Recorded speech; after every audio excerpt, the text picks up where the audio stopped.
চোটে স্তব্ধ গলি। আর কতদিন?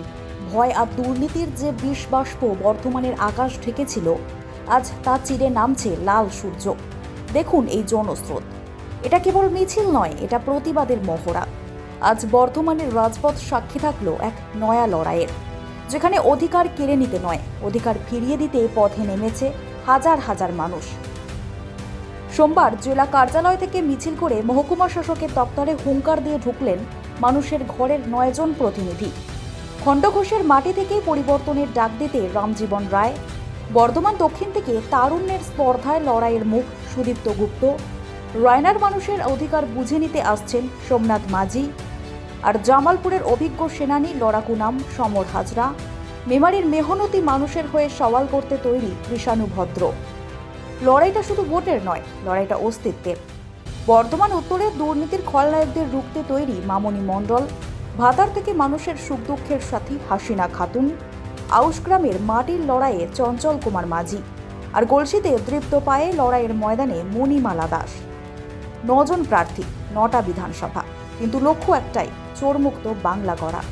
জেলা সম্পাদক মণ্ডলের সদস্য অপূর্ব চট্টোপাধ্যায় সাফ জানিয়ে দিলেন, তৃণমূল বিজেপির ভাওতাবাজিতে মানুষ আজ বীতশ্রদ্ধ। কর্মসংস্থান, মূল্যবৃদ্ধি আর কৃষকের দুর্দশা, এই জ্বলন্ত ইস্যুগুলোই এবার নির্বাচনের প্রধান হাতিয়ার। তাদের দাবি, বাংলার রাজনৈতিক সমীকরণ এবার বদলাতে চলেছে। 2026-এর এই মহাযুদ্ধে লাল ঝান্ডার এই নর কাণ্ডারি কি পারবেন দুর্ভেদ্য দুর্গ ভেঙে জয় ছিনিয়ে আনতে?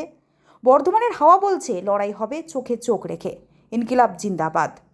বাংলার মাটি, মানুষের লড়াই। মনে রাখবেন, এবার কিন্তু হিসেব হবে কড়ায় গন্ডায়। বাকি যারা কাল্লা এবং কাটোয়া সাব ডিভিশন আলাদাভাবে তাদের সাব ডিভিশন প্রচার চলছে। আমরা জিতবো আশা করছি, মানুষ পরিবর্তন চাই। বাংলাকে বাঁচাতে আমরা প্রস্তুত। মানুষ প্রচন্ড বিরক্ত বিজেপি এবং তৃণমূলের বিরুদ্ধে। 12 বছর ধরে বিজেপির চাল চরিত্র চেহারা দেখছে, শুধু বিদ্বেষ, বিভাজন, সাম্প্রদায়িকতা, রুটি রুজি কাজ, মানুষের খেয়ে পড়ে বেঁচে থাকার সমস্যাকে এরা এজেন্ডাকে সরিয়ে দিতে চাইছে। আমাদের এই নির্বাচনের চ্যালেঞ্জ হচ্ছে মানুষের প্রতিদিনকার যে জ্বলন্ত সমস্যা সেগুলোকে জনগণের সামনে হাজির করা, এবং আমরা মনে করি জনগণ বিপুল ভোটে বাম গণতান্ত্রিক ধর্মনিরপেক্ষ শক্তিকে জয়যুক্ত করবে। 9টা কেন্দ্রে দলের পক্ষ থেকে কি কি ইস্যু তুলবে? এই আমাদের জেলার যে স্থানীয় ইস্যু আছে, চাষি তার ফসলের দর পাচ্ছে না, বর্ধমান শহরের পরিষেবা ভেঙে গেছে, দুর্নীতি, বিভিন্ন জায়গায় নিকাশি, যা অরাজকতা, নিয়ে প্রধান দায়ী হচ্ছে বিজেপি। বিজেপি যদি 65% হয়, 70% দায়ী হচ্ছে মমতা ব্যানার্জি আর তার সেই সময়কার প্রশাসন।